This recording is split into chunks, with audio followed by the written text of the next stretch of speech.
Je l'exaucerai des cieux, je lui pardonnerai son péché et je guérirai son pays. On va le redire encore. Si mon peuple, celui qui est invoqué mon nom, s'humilie, prie et cherche ma face, et s'il se détourne de ses mauvaises voies, je l'exaucerai des cieux, je lui pardonnerai son péché et je guérirai son pays. Alléluia, allons le Seigneur en prière. Seigneur Dieu Tout-Puissant, béni soit ton Saint-Nom, Papa. Tu es le roi des rois et le Seigneur des seigneurs, Papa. Et nous sommes venus ici pour te louer, Seigneur, et pour t'adorer, Papa. Oh Seigneur, nous venons, Seigneur, maintenant, Papa, alors que nous allons rentrer, Papa, dans l'enseignement et la prédication de ta parole, Papa. Je prie, Seigneur, que tu me joignes, moi, le prédicateur, afin que j'apporte cette parole, Seigneur, telle que tu l'as enseignée, Seigneur, à tes apôtres, Papa. Je prie, Seigneur, pour que tu nous touches tous, Seigneur, et que cette parole, Seigneur, trouve une place fertile dans notre cœur, Papa, et qu'elle produise des fruits qui vont nous mener jusqu'à la vie éternelle. Seigneur, nous prions, Seigneur, parce que nous voulons être changés, Papa. Nous voulons être transformés par la puissance de ta parole, Seigneur. Donc aucun d'entre nous ici ne sort tel qu'il est rentré, Papa, mais que nous sortions, Seigneur, avec une nouvelle compréhension, Seigneur, un nouveau zèle, Papa, une nouvelle détermination de vivre pour toi, Seigneur, selon ta parole, Papa. C'est avec action de grâce que nous t'avons prié. Au nom de Jésus. Si la femme peut dire au nom de Jésus. Au nom de Jésus. Si on peut battre nos mains pour le Seigneur. Alléluia, alléluia, alléluia. Alléluia, alléluia. Vous pouvez vous asseoir dans la présence du Seigneur. Si mon peuple, le titre de ce message aujourd'hui c'est si on priait en 2016. Si on priait en 2016. Tu sais, dans ce passage qu'on a lu, qui est assez familier à la plupart d'entre nous, c'est tiré en fait du livre de Chroniques. Ça, c'est après que le roi Salomon ait bâti le temple à Jérusalem. Et après avoir bâti le temple, Salomon a rassemblé tout le peuple devant le temple. Et il a bâti un autel en airain. Il est monté sur cet autel, il s'est mis à genoux en face du peuple. Il a levé les mains vers le Seigneur, il a commencé à prier. Et si tu veux, tu peux le regarder dans le livre de Chroniques, mais la prière est assez longue. Il a commencé à demander au Seigneur, Seigneur, je veux que tu fasses ceci pour ton peuple. Seigneur, je veux que tu gardes ton peuple. Si ton peuple s'est détourné de tes voies, je veux que tu le ramènes. Je veux que celui qui vient dans cette maison pour te prier, que tu l'écoutes des cieux. Et après avoir fait cette prière, le Seigneur a commencé à parler à Salomon. Et en parlant à Salomon, on arrive à ce passage où le Seigneur dit « Si mon peuple ». Si mon peuple. Vous savez, si, ça fait référence à une condition. Le Seigneur est en train de dire ici « Si mon peuple ». Ça veut dire en fait que pour que le Seigneur fasse quelque chose, il faut d'abord qu'il y ait une condition que nous remplissions. Il dit, si tu fais cela, alors je vais faire cela. Regardez, souvent on a l'impression qu'on va juste, comme quelqu'un dit, s'asseoir, Dieu va nous pousser, ça ne marche pas comme ça. Nous allons devoir faire quelque chose pour que le Seigneur fasse quelque chose. Amen. Amen. Il y a quelque chose que nous devons faire. Regardez, Jacques 4:2, à la fin du verset, il dit, vous ne possédez pas parce que vous ne demandez pas. Parce qu'une condition pour qu'on reçoive, c'est qu'on demande. La Bible dit demandez et vous recevrez.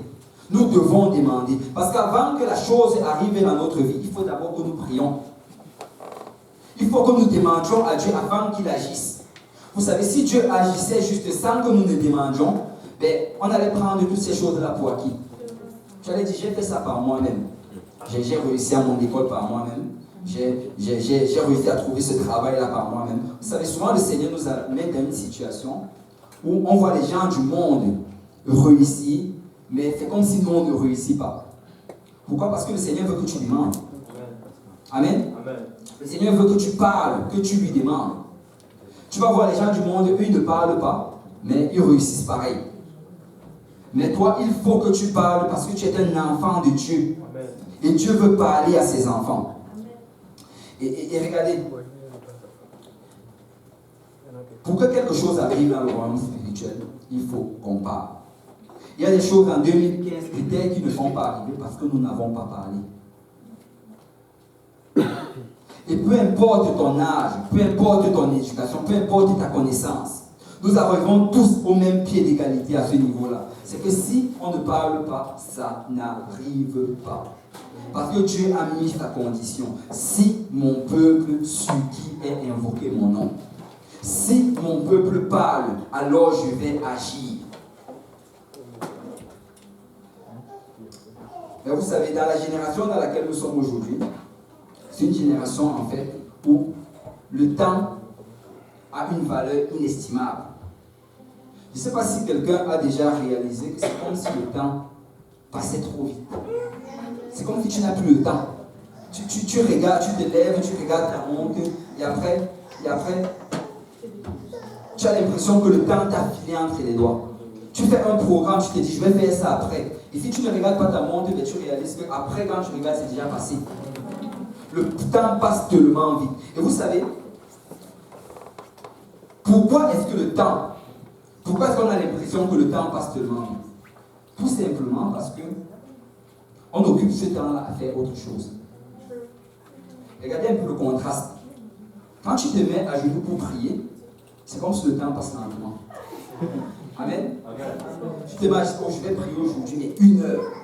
Mais là, tu te mets à genoux, tu commences à prier, tu pries, tu intercèdes, tu montes au ciel, après tu redescends. Tu fais le tour de la terre. Après, tu regardes ta montre, ça fait que 10 minutes. Amen. Mais par contre, si tu vas sur Internet, et tu commences à chatter sur Facebook, tu commences à chatter sur Twitter, sur WhatsApp, il y a tellement de choses aujourd'hui. Tu commences à chatter sur toutes ces choses-là, c'est comme si tu ne vois même pas le temps passer.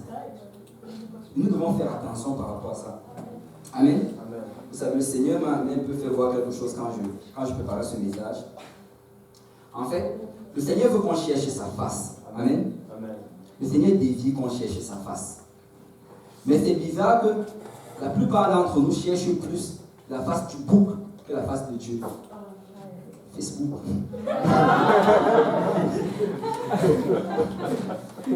Mais nous devons chercher la face du Seigneur. Amen. Nous devons désirer connaître Dieu davantage. Mais le problème, c'est qu'il y a tellement de résistance à la prière parce que le diable résiste à cela. Le diable va faire tout et tout pour qu'on ne prie pas. Tu sais, tu peux tout faire sans problème. Mais dès que tu commences à prier, c'est là que les problèmes commencent. Tu peux écouter les prédications toute la journée. Tu peux lire les livres chrétiens toute la journée. Tu peux écouter la musique chrétienne pendant 72 heures d'affilée. Mais dès que le moment vient que tu te mets à genoux pour prier, c'est là que les problèmes commencent.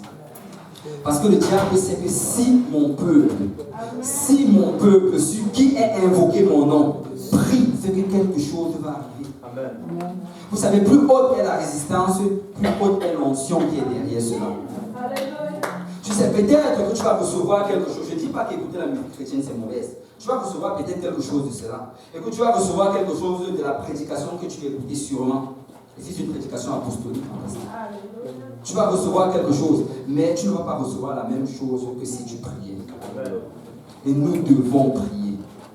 Nous devons prier. Amen.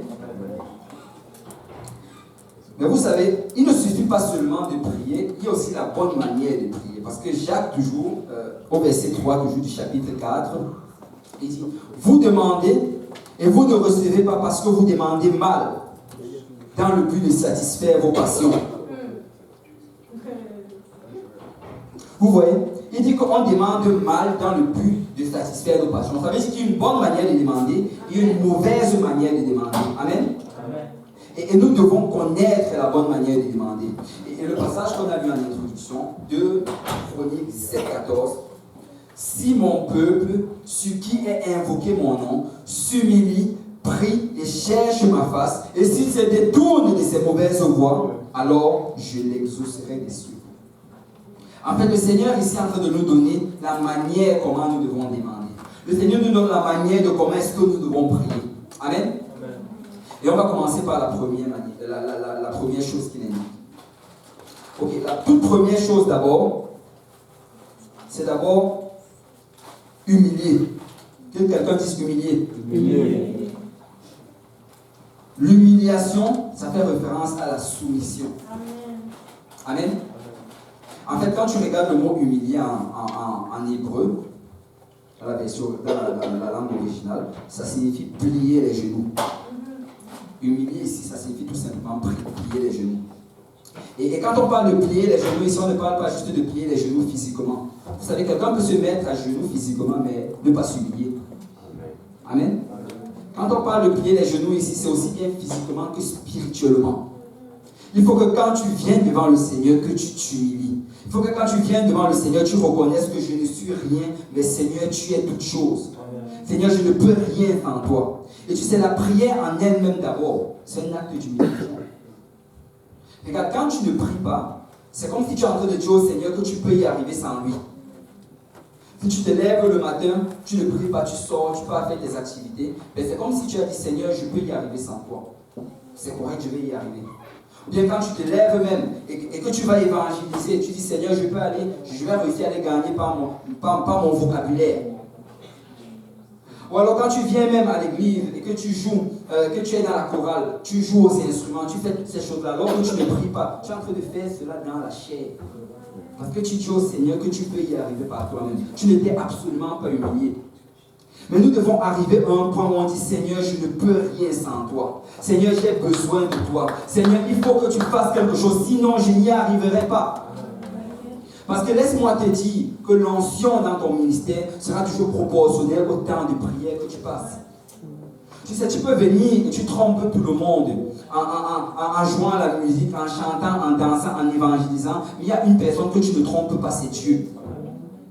Amen. Amen. Le Seigneur connaît ceux qui étaient avec lui dans la prière. Amen.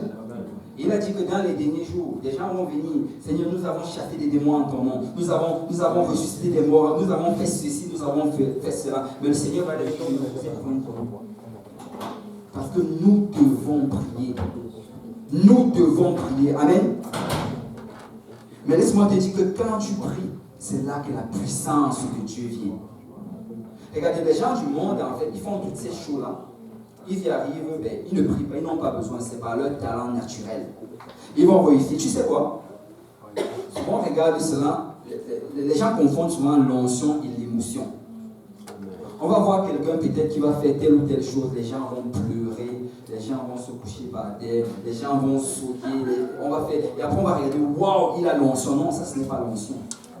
L'onction n'est pas définie par cela. Parce que laisse-moi te dire que si tu vas dans les concerts de Jay-Z, il y a les mêmes choses. Amen. Dans les concerts de Jay-Z, il y a les gens qui lèvent les mains, il y a les gens qui sautent, il y a les gens qui pleurent, il y a toutes ces choses-là. Amen. Donc, ce n'est pas par cela qu'on définit l'onction divine. L'onction divine, ça tombe quand tu pries. Aussi simple que cela. Regardez, quand on va dans le tabernacle, quand tu regardes le tabernacle, en fait, c'est vraiment symbolique de notre marche avec le Seigneur présent. Et l'instrument qui était le plus grand, le plus large dans le tabernacle, c'était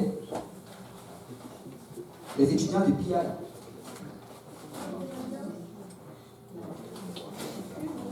L'autel des sacrifices.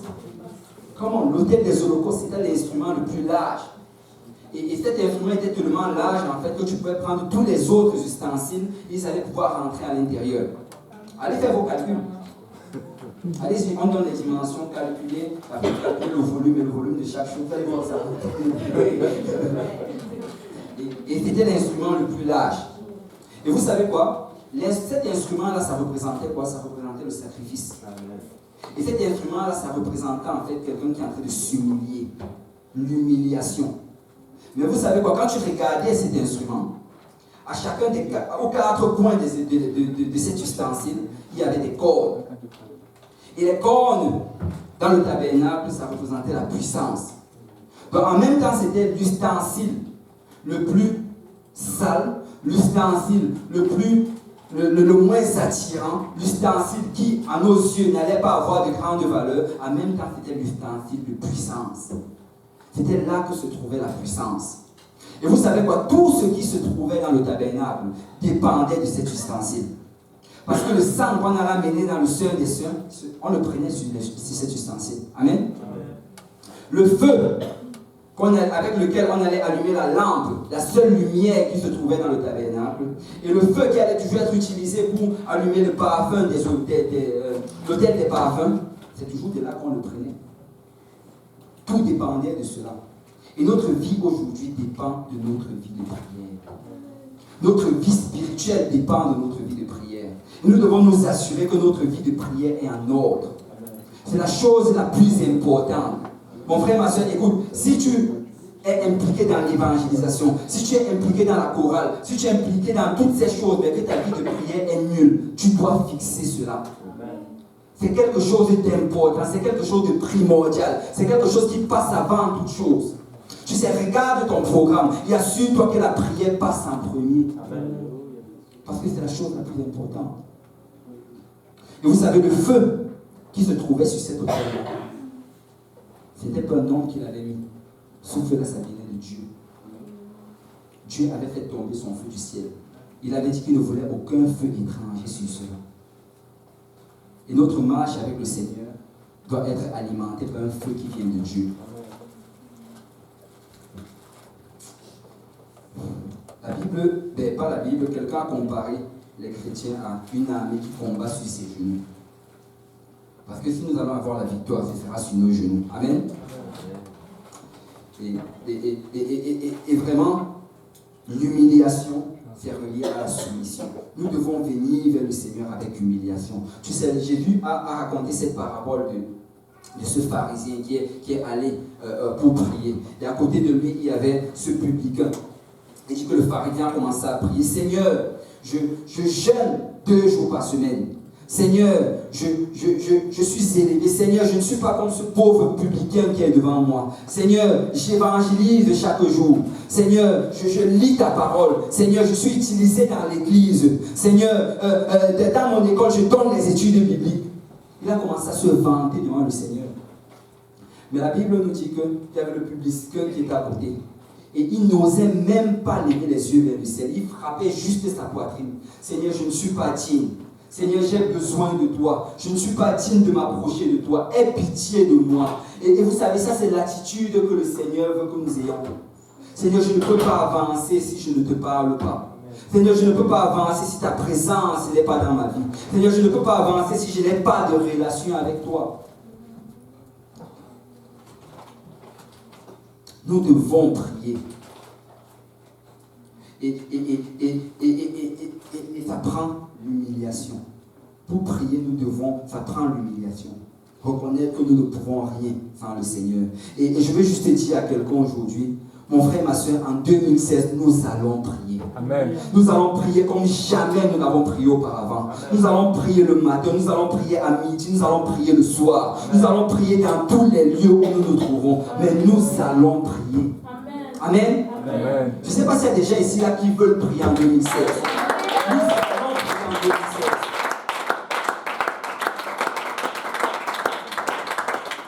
Et le Seigneur dit, si mon peuple s'humilie, si mon peuple prie, et le mot prier ici là, ça fait référence à la communication avec le Seigneur, parler à Dieu. Tu sais, parce que la prière en fait, c'est tout simplement parler à Dieu. On a une sorte de grande définition pour la prière, mais simplement la prière, c'est parler à Dieu. C'est le seul moyen par lequel nous pouvons parler au Seigneur. Il n'y a juste pas d'autre moyen. Écoute, si on ne prie pas, c'est qu'on n'est pas en train de parler à Dieu. C'est le seul moyen. Et le problème en fait avec ça, c'est que nous les hommes, on associe la prière aux émotions, mais Dieu de son côté, il associe la prière à la relation. Et à la discipline, bien sûr. Relation et discipline. Mais nous, on est en train d'associer ça plutôt aux émotions. Regardez, je vais m'expliquer. Souvent, on va prier, et quand on va finir la prière, si on a ressenti quelque chose, on va se lever, waouh, la présence du Seigneur était là. Mais si par contre, on a prié, on n'a rien ressenti, quand on se lève, bon, on ne dit rien. Amen. C'est parce que nous, justement, on associe ça à l'émotion. Parce qu'il y avait l'émotion derrière ça, ça veut dire que le Seigneur était là. Non, mon frère, ma soeur, ce n'est pas ça. Le Seigneur est toujours là. Il a dit qu'il n'allait pas nous abandonner, il n'allait pas nous délaisser, il est constamment là. Il a dit que si tu pries, il va t'exaucer des cieux. Ça veut dire qu'il est là. Ça n'a rien à voir avec les émotions. Absolument rien. Tu sais, je veux juste aider quelqu'un aujourd'hui. N'associe pas ta prière aux émotions. Quand tu te lèves le matin, que tu te sentes comme prier ou pas, ce n'est pas grave. C'est l'heure de prier. Que tu te sentes comme adorer ou pas, ce n'est pas grave. C'est l'heure d'adorer. Que tu te sentes comme sauter, ce n'est pas grave. C'est l'heure de sauter. Parce que nous ne sommes pas liés par nos émotions. La prière, c'est une discipline. Une discipline de prière. Tu sais, chaque fois que tu pries, le Seigneur t'écoute. Que tu le ressentes ou pas, il t'écoute. Et tu sais quoi, fais l'expérience. Le jour que tu ne sens pas qu'on prie, le jour que tu n'as pas l'impression que le Seigneur t'a prié, parle au Seigneur, dis Seigneur, je veux que tu fasses ça aujourd'hui. Et laisse-moi te dire que tu vas voir la chose arriver. Parce que notre Dieu est fidèle. Notre Dieu est fidèle. Et nous ne devons pas associer cela aux émotions, c'est vraiment la discipline. Quand tu regardes les sacrificateurs dans le tabernacle, ça n'a rien à voir avec les émotions. Le matin et le soir, ils devaient aller faire le service qu'ils avaient à faire au tabernacle. Qu'on se sent bien ou qu'on ne se sent pas bien. Dans la loi, il n'y a pas des dispositions pour si on se sent bien ce matin ou pas. Dans la loi, on te dit que le matin, tu te lèves, tu vas faire, le soir, tu te lèves, tu vas faire. Aussi simple que ça. Parce que c'est relié à la discipline. Amen. Et si quelque chose doit arriver, c'est parce que nous avons gardé une discipline de prière. Et en 2016, nous allons garder une discipline de prière. Tu sais, nous allons prier en 2016. Et ça n'aura rien à voir avec nos émotions. Et vraiment, quand tu regardes notre relation avec le Seigneur, la chose la plus rapprochée de cela, c'est le mariage. Et quand tu regardes cela, si tu veux vraiment faire le parallèle par rapport à cela, regardez ceci. Souvent, beaucoup de gens se font tromper, se font avoir, et même beaucoup de chrétiens se font avoir avec ça. Ils se disent en fait que le mariage, ça va être comme Bonnie et Clyde, ou bien comme Roméo et Juliette. Que quand je vais me marier, waouh, ce sera la lune de miel tous les jours. Waouh, il va se réveiller chaque matin. Il va me faire mon petit déjeuner. Il va m'apporter mon petit déjeuner au lit. Et après, il va... Je peux m'arrêter là. Mais on a vraiment l'impression... on a l'impression en fait que ça va être rose chaque jour. Mais ce n'est pas ça le mariage. Pour ceux qui sont mariés le savent. Et ceux qui ne sont pas mariés, vous allez le découvrir plus tard. Ce n'est pas comme cela que ça marche. Le mariage, en fait, c'est une relation. Et comme en se mariant, on a dit que c'est jusqu'à ce que la mort nous sépare. Avec Dieu aussi, c'est exactement la même chose. Jusqu'à ce que la mort nous réunisse. Amen.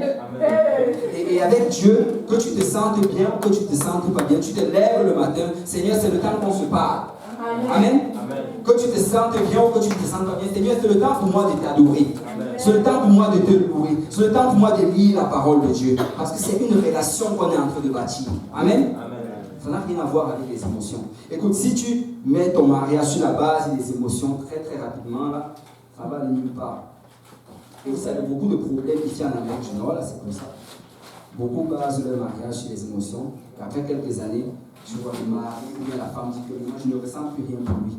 Ça n'a rien à voir avec ce que tu ressens ou ce que tu ne ressens pas. Amen. Amen. Et regardez, Philippiens chapitre 4, la Bible nous dit, au verset 6, ne vous inquiétez de rien, mais en toute chose, faites connaître vos besoins à Dieu par des prières et des supplications avec des actions de grâce. Tu sais, le Seigneur dit qu'on n'a pas besoin de s'inquiéter, nous qui sommes son peuple. Tout ce qu'on doit faire, c'est juste prier. Peu importe ton besoin. Écoute, tu es tellement proche de ta réponse quand tu pries. Amen. Tu es juste à une prière de ta réponse. Parce que quand tu parles, les choses commencent à agir. Il dit qu'on ne doit pas s'inquiéter de rien, mais on doit juste prier. Il dit, et la paix de Dieu, qui surpasse toute intelligence, gardera vos cœurs et vos pensées en Jésus-Christ. Tu sais, souvent, on passe cette partie sans réaliser ce qu'il est en train de dire. Il est en train de dire que si on prie, la paix de Dieu va garder nos cœurs et nos pensées en Jésus-Christ. Ça veut dire que si tu pries, eh bien, tu ne vas pas rétrograder. Amen. Amen. Ça veut dire que si tu pries, ben, tu ne vas pas t'éloigner du Seigneur. Tes pensées vont continuellement être dans le Seigneur. Si tu te lèves chaque matin et tu pries continuellement, tu vas réaliser que tu es juste en train de te rapprocher du Seigneur. Amen. Et subitement, tu vas réaliser que tu aimes plus le Seigneur. Amen. Tu vas réaliser que tu veux plus témoigner de lui. Tu as envie de plus évangéliser. Tu as envie de plus jeûner. Tu as envie de plus lire la parole de Dieu. Tu as envie de le connaître davantage. Parce que laisse-moi te dire que quand tu pries, le Seigneur fait sa chose. Tu as ta part à faire, mais le Seigneur a aussi sa part à faire.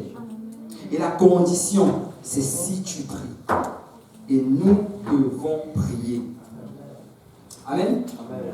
Et la prière, c'est parler au Seigneur. Et nous devons parler au Seigneur chaque jour. Tu sais, chaque jour, le Seigneur est en train de t'attendre juste pour que tu me parles. Il te dit, s'il pouvait me parler aujourd'hui. S'il pouvait parler pour que j'agisse dans cette situation. Amen. Dans le livre d'Apocalypse, on dit que l'esprit et l'épouse disent viens. L'esprit et l'épouse disent viens. Et le message derrière cela, c'est que pour que quelque chose arrive, il faut que l'esprit dise viens, mais il faut aussi que l'épouse dise viens. Amen. Et la troisième partie, s'il cherche ma face. Chercher la face de Dieu, c'est la communion avec le Seigneur. C'est dans notre prière, nous devons chercher la face de Dieu. Nous ne devons pas, regardez, nous ne sommes pas de ceux qui cherchons la main de Dieu. Nous cherchons la face de Dieu. Tu sais, la Bible nous dit, et vous connaissez sûrement le passage où Moïse dit, Seigneur, fais-moi voir ta gloire. Vous savez, quand Moïse dit au Seigneur, Seigneur, fais-moi voir ta gloire, il est en train de chercher la face du Seigneur. Parce que le Seigneur par la suite nous dit, je ne peux pas te faire voir ma face. Parce qu'il cherchait la face du Seigneur. Et la Bible nous dit que Moïse connaissait les voies du Seigneur, mais le peuple connaissait les œuvres du Seigneur. Ça veut dire que Moïse cherchait la face de Dieu, mais le peuple cherchait les mains de Dieu. Et c'est pour ça qu'à tout moment, dès qu'ils allaient avoir faim, ils allaient commencer à murmurer. Nous avons faim. Quand ils allaient avoir soif, ils allaient murmurer. Nous avons soif. Regardez, Moïse aussi avait faim, mais il avait aussi soif. Amen. Mais il y avait quelque chose, il cherchait la face de Dieu. Même si je ne mange pas, ce n'est pas grave. Je veux te connaître davantage, Seigneur. Même si tu ne me bénis pas, ce n'est pas grave. Tu m'as déjà assez béni jusqu'à aujourd'hui. Je veux juste te connaître. Et nous devons être un peuple qui cherchons la face de Dieu. Amen. Nous devons chercher la face de Dieu. Seigneur, montre-moi davantage de toi.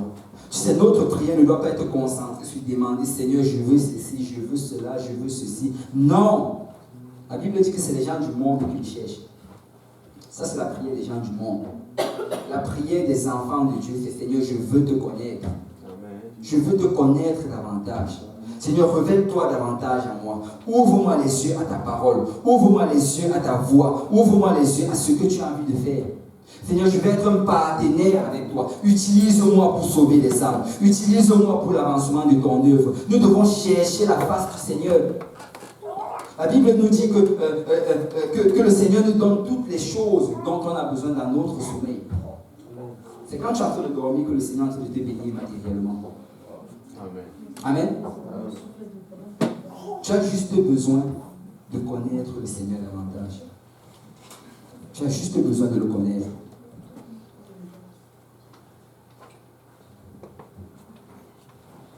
Psaume 42, verset 2.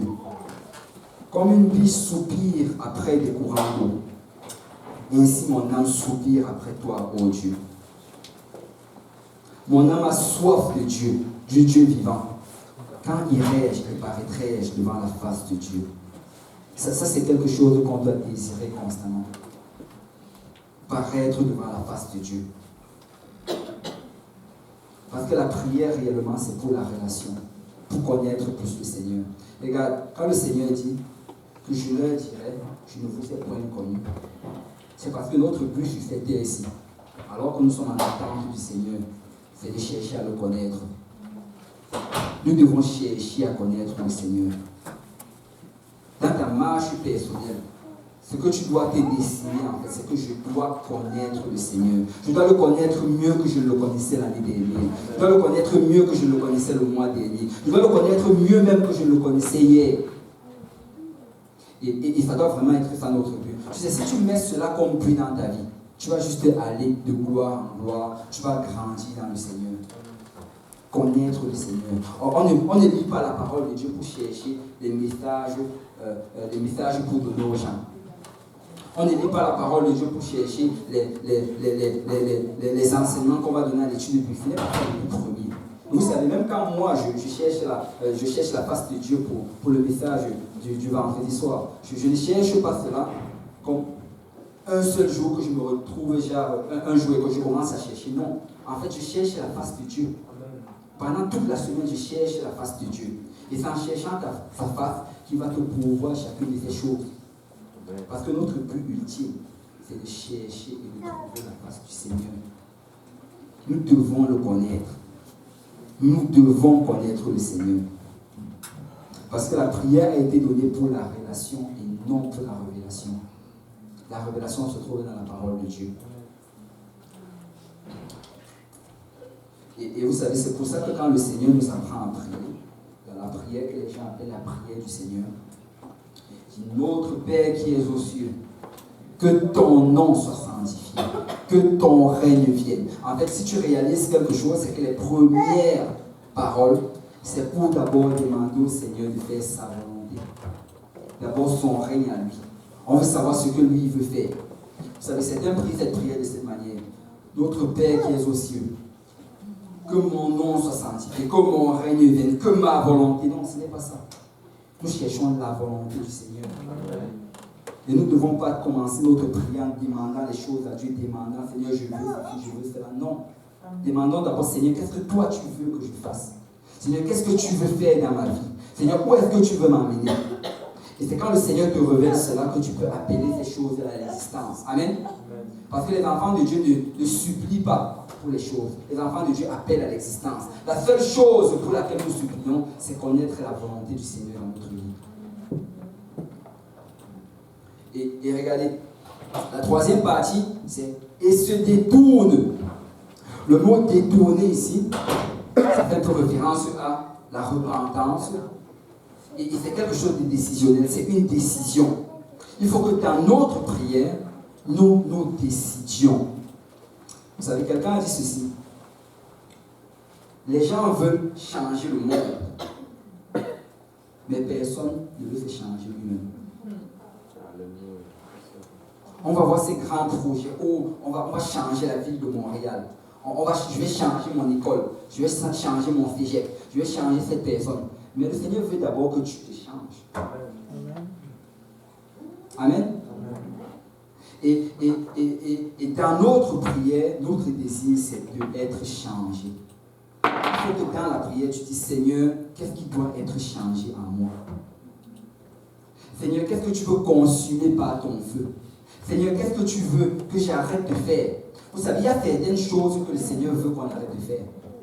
Amen. Amen. Écoutez, la Bible dit que la Bible nous appelle les parfaits, mais nous ne sommes pas encore parfaits. Amen. Amen. Nous aspirons à la perfection. Il faut qu'on réalise chaque fois qu'on va en prière qu'il y a quelque chose que le Seigneur veut changer en nous. Tu sais, arrête de prier pour que le Seigneur change ton frère ou ta soeur. Prie pour que le Seigneur te change. Amen. Amen. Parce que nous devons changer. Et le Seigneur nous fait cette promesse-ci. Que si nous prions de cette manière-là, la première partie, comme j'ai dit, l'humiliation, ça c'est la soumission. Si on se soumet, deuxième partie, si on communique, la communication, la prière, si on entre en communion avec sa volonté, et si on prend la décision, le Seigneur nous promet que je l'exaucerai des cieux, je lui pardonnerai son péché et je guérirai son pays. Parce que si nous prions de la bonne manière, le Seigneur va faire sa part. Amen. Amen. Si nous prions de la bonne manière, le Seigneur va faire sa part. Et nous devons nous assurer qu'en 2016, nous prions de la bonne manière. Je ne sais pas s'il y a quelqu'un qui s'est engagé à prier plus en 2016. Vous savez, c'est quelque chose qu'on devrait tous s'engager à faire. Je dois prier davantage en 2016. Si avant je priais 5 minutes, en 2016, je dois prier 15 minutes. Amen. Amen. Si avant je priais, je ne sais pas, 30 minutes, en 2016, je dois prier 1 heure. Mais nous devons grandir dans le Seigneur. Amen. Amen. Nous devons grandir dans le Seigneur. Ce n'est pas la volonté de Dieu qu'on ne grandisse pas. Amen. Ce n'est pas la volonté de Dieu que tu restes au même endroit que tu étais en 2015. Amen. Amen. Vous savez, si un enfant, on le regarde, il ne grandit jamais, on va l'amener à l'hôpital. Amen. Donc nous devons grandir. Nous devons dépasser les limites que nous avions en 2015. Et c'est quelque chose que nous devons faire. Et la Bible dit ici, si mon peuple, sur qui est invoqué mon nom. Vous savez, la première partie, en fait, je l'avais d'abord sauté, mais j'y reviens, c'est que pour que ta prière soit exaucée dans ce contexte-ci, ça prend que le nom de l'Éternel soit invoqué sur toi. Ça prend que tu te sois repenti de tes péchés. Tu étais baptisé au nom de Jésus pour le pardon de tes péchés et que tu aies reçu le baptême du Saint-Esprit. C'est ça que ça prend. Il faut que le nom de l'Éternel soit invoqué sur toi. Et quand tu regardes même ce passage-ci, en fait, Salomon était en train de rappeler une promesse que le Seigneur avait faite à David. Mais si tu vas dans le contexte, en fait, la promesse, ce n'était même pas par rapport à ce temple-ci. C'était par rapport à toi, au temple du Saint-Esprit. Et de la même manière que le Seigneur a exaucé sa demande pour le temple de Jérusalem, de la même manière, il exauce pour son temple qui est l'Église aujourd'hui. Et nous devons nous assurer de cela. Alléluia. Qui veut plus prier en 2016? Nous allons plus prier en 2016. Et nous n'allons pas prier sur la base de nos émotions, mais nous allons prier sur la base de notre relation. Une discipline de prière. Mais vous savez, je ne peux pas finir sans donner la clé de la prière. Je ne sais pas s'il y a quelqu'un qui se rappelle de l'année dernière, de janvier 2015. En janvier 2015, certains d'entre nous, peut-être ici, avaient pris l'engagement de plus prier. Amen. Est-ce qu'il y a des gens qui, en janvier 2015, avaient pris l'engagement de plus prier? Ok, la vie ne se rappelle pas, mais je suis sûr que beaucoup en avaient pris. Mais vous savez, peut-être qu'on a pris cet engagement, mais peut-être les premiers jours, on s'est réveillé chaque matin et on a prié. Et ça a continué pendant un bout de temps. Mais après un certain moment, ça a commencé à diminuer, jusqu'à ce que ça s'est arrêté. Parce que c'est quelque chose que de prendre un engagement. Mais le Seigneur a dit ceci, c'est lui qui va persévérer jusqu'à la fin, celui-là sera sauvé. Parce que la clé vraiment d'une prière efficace, c'est la persévérance. Pour que ça marche, ça prend la persévérance. Nous pouvons bien commencer, mais pour bien finir, ça prend la persévérance. Amen. Quand tu regardes dans la parole de Dieu, tu vois que le mot persévérance revient encore et encore. Encore et encore, parce que si on va y arriver, il va falloir qu'on persévère. Et quand on parle de persévérance, c'est parce qu'il y a une résistance. Tôt ou tard, tu vas avoir une résistance. Parce que laissez-moi vous dire que le diable va résister à toute bonne œuvre. Le diable va résister à toute chose que le Seigneur te demande. Mais ça va prendre la persévérance. Regardez Jacques 5, verset 16. Confessez donc vos péchés les uns aux autres et priez les uns pour les autres, afin que vous soyez guéris. La prière fervente du juste a une grande efficace. Il n'a pas dit la prière a une grande efficace, il a dit la prière fervente. Il faut qu'elle soit fervente. Il faut qu'il y ait du zèle, il faut qu'il y ait la persévérance dans notre prière. Amen. Et il dit ici au verset 17, Élie était un homme de la même nature que nous. Il pria avec instance pour qu'il ne plût point. Regardez, quand la Bible nous raconte l'histoire, on n'a pas l'impression que Élie avait prié avec instance. Mais Jacques vient nous donner quelque chose de plus ici qu'on ne savait pas. Il n'a pas juste prié une fois que la pluie ne tombe plus. La pluie n'est plus tombée, non. Il a prié avec instance. Certains disent même que peut-être que pendant les 3 ans et demi, il priait chaque jour pour ça. Il a prié avec instance pour qu'il ne plût point. Et il ne tomba point de pluie sur la terre pendant 3 ans et 6 mois. Waouh! Il a prié pendant 3 ans et 6 mois qu'il ne pleuve pas et il n'a pas plu. Et la Bible dit qu'il n'est pas différent de toi et moi. Et si Élie l'a fait, nous sommes capables de le faire aussi aujourd'hui. La seule différence, c'est juste la persévérance dans la prière. Mais j'aime le verset 18. Puis il pria de nouveau, et le ciel donna de la pluie, et la terre produisit son fruit. Parce que ce n'est pas prier, c'est qu'on fait dans les 3 jours de vie. Et regardez, Daniel également, dans Daniel chapitre 10, verset 1. La 3e année de Cyrus, roi de Perse, une parole fut révélée à Daniel, qu'on nommait Belshazzar. Cette parole qui est véritable annonce une grande calamité. Il fut attentif à cette parole. Il eut l'intelligence de la vision. En ce temps-là, moi, Daniel, je fus 3 semaines dans le deuil.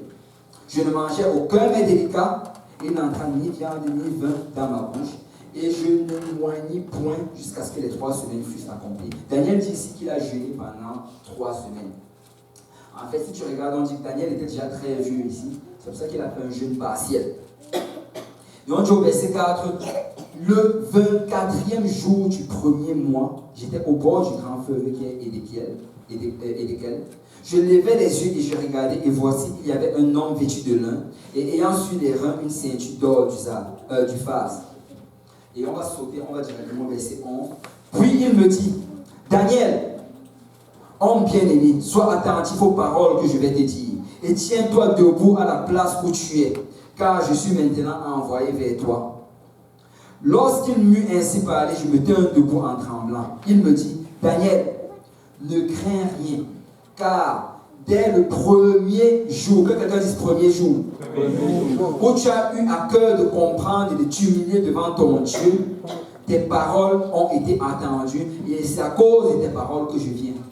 Waouh! Vous savez, la Bible dit que Daniel a jeûné et prié pendant 21 jours. Ça, c'est 3 semaines.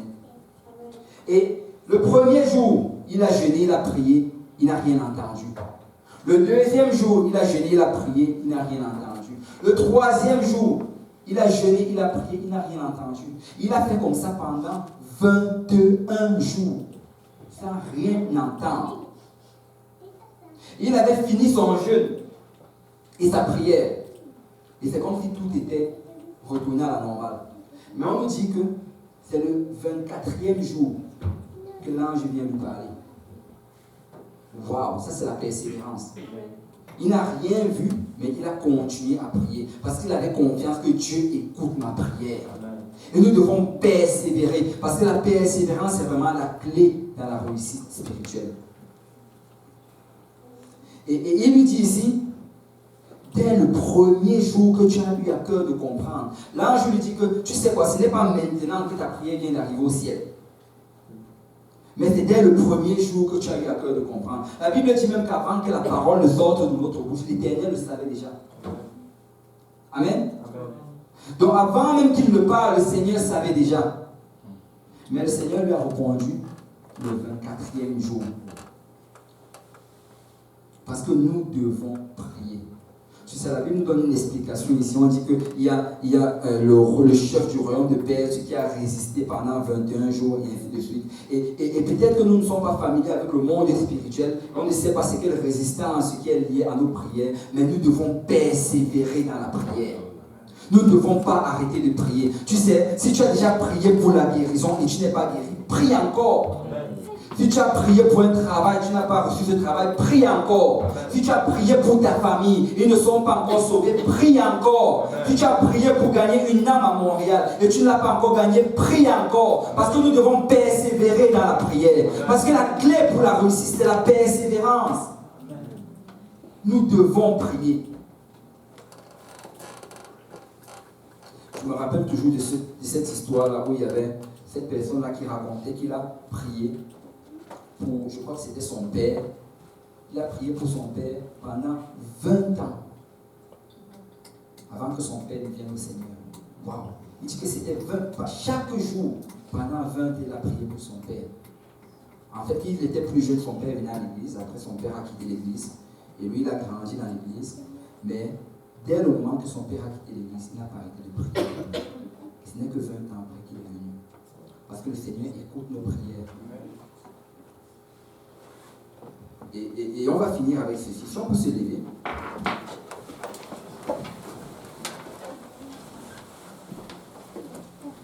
Ça, c'est dans Luc chapitre 18, verset 1. Ça, c'est la parabole de la veuve et du juge inique. On dit, Jésus leur adressa une parabole pour montrer qu'il faut toujours prier et ne point se relâcher. Le but de la parabole, c'est pour nous dire qu'on doit toujours prier et ne point se relâcher. Amen. Amen. Il dit, il y avait dans une ville un juge qui ne craignait point Dieu et qui n'avait d'égard pour personne. Il y avait aussi dans cette ville une veuve qui venait lui dire, fais-moi justice de ma partie adverse.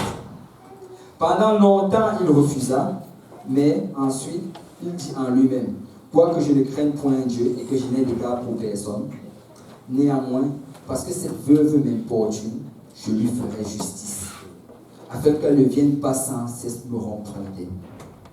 Le Seigneur ajouta, entendez ce que dit le juge inique.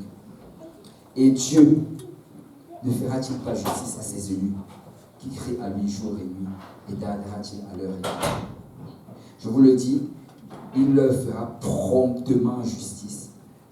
Mais quand le Fils de l'homme viendra, trouvera-t-il la foi sur la terre? Mon frère, ma soeur, le fait que l'on prie continuellement et qu'instantanément on ne voit pas le résultat, et le fait que nous soyons dans une génération où nous voulons voir les choses arriver instantanément, ça met notre foi à l'épreuve. Le Seigneur Jésus pose cette question, est-ce qu'il va arriver, il va trouver la foi sur la terre? Est-ce que si Jésus arrive en 2016, il va te retrouver avec une vie de prière? Est-ce que si Jésus arrive au milieu de la semaine, ce matin-là, tu aurais prié? Est-ce que si Jésus arrive au milieu de la nuit, est-ce que tu auras prié avant de dormir? Est-ce qu'il va trouver la foi dans ta maison quand il arrivera? Parce que nous devons persévérer dans la prière. Tu sais, nous devons prier. Et nous devons développer une vie de prière. Parce que la prière, c'est la chose la plus importante dans notre vie spirituelle. La prière, laisse-moi te dire que la prière, en fait, c'est la chose qui te transforme. Alors que tu es à genoux et que tu es en train de parler au Seigneur, et que tu lui dis des choses, souvent tu ne sais même pas quoi lui dire, et tu commences à intercéder par des soupirs inexprimables. Alors que tu fais cette chose-là, peut-être le monde va regarder cela, peut-être tes parents vont regarder cela, peut-être tes amis vont regarder cela, et dire que c'est une folie, mais laisse-moi te dire que c'est une puissance. Amen. Parce que c'est comme ça que le Seigneur est en train de te transformer. Peut-être tu ne vois pas ce qui se passe, mais le Seigneur est en train d'agir. Et alors que tu demeures dans une vie de prière, alors que tu gardes une discipline de prière, tu es en train de grandir dans le Seigneur. Tu vas de gloire en gloire. Tu te rapproches davantage de Dieu. Et le Seigneur n'arrête pas d'agir au travers de toi. Mais nous devons persévérer dans la prière. Parce que celui qui va persévérer jusqu'à la fin, celui-là sera sauvé. Vous savez, souvent on se dit que pour notre famille, les membres de nos familles, qu'on pourra les aider en allant les rendre visite, passant beaucoup de temps avec eux, qu'on pourrait les aider, les amener à Dieu en leur donnant de l'argent, qu'on pourrait les amener à Dieu en faisant telle ou telle chose. Mais je veux juste te dire à quelqu'un aujourd'hui que non, la meilleure manière comment tu vas les aider, c'est pas la prière. Amen. Je ne dis pas que les autres sont mauvaises, mais je veux que tu priorises d'abord la prière. Ce n'est pas en allant les rendre visite tous les jours que tu vas les amener à Dieu. Amen. Tu sais, Abraham n'est pas allé à Sodome pour sortir Lot de Sodome. Amen. Abraham est resté dans la terre promise et il a prié. Et nous devons rester à la terre promise et nous devons prier. Parce que laisse-moi te dire que la prière est plus puissante que n'importe quel raisonnement que tu peux apporter à ta famille. La prière est plus puissante que n'importe quel raisonnement que tu peux amener à tes amis. La prière est plus puissante que n'importe quoi que tu puisses faire. Amen.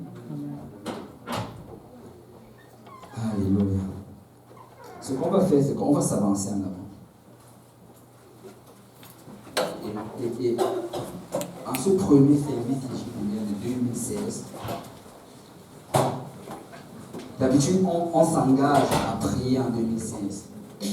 Mais je veux plutôt qu'on aille d'une autre dimension cette fois-ci. Et on va s'engager à persévérer dans la prière en 2016. Nous allons prier pour la persévérance. Nous allons prier pour que le Seigneur nous donne de persévérer. Alors que nous allons commencer, que nous finissions. Que de tout chacun des engagements, le temps qu'on va accorder au Seigneur, qu'on puisse le garder jusqu'en décembre, jusqu'au 31 décembre 2016.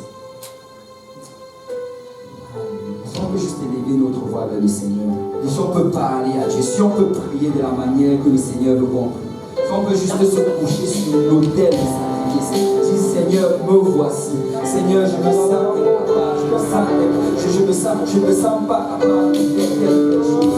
Seigneur, je ne suis même pas capable de garder ma vie de prière. Mais Seigneur, je sais, Seigneur, que par toi cela est possible, Seigneur. Seigneur, je viens aujourd'hui devant toi, Seigneur, comme un petit enfant, pour demander ton aide, Seigneur, parce que je veux prier, Seigneur. Oh Seigneur, je veux garder une vie de prière, Seigneur, à 2016, Seigneur. Oh Seigneur, je veux te prier chacun des jours de 2016, Seigneur. Alors que je mange chaque jour, Seigneur. Alors que je dors chaque jour, Seigneur. Je veux te prier chaque jour en 2016. Je veux que Dieu peut élever sa voix vers le Seigneur. Seigneur, étends tes mains sur moi en ce moment, papa. Seigneur, couvre-moi de ton onction, papa. Une onction de prière, papa. Seigneur, je veux te prier comme je n'ai jamais prié dans le passé, Seigneur. Oh Seigneur, je veux t'accorder plus de temps en 2016, Seigneur. Je veux pas en temps dans la journée, papa. Mais je veux te donner au moins 1 heure chaque jour, papa.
d'engagement. C'est le temps de parler à Dieu. Seigneur, je m'engage à te prier chaque jour. Seigneur, j'ai des prières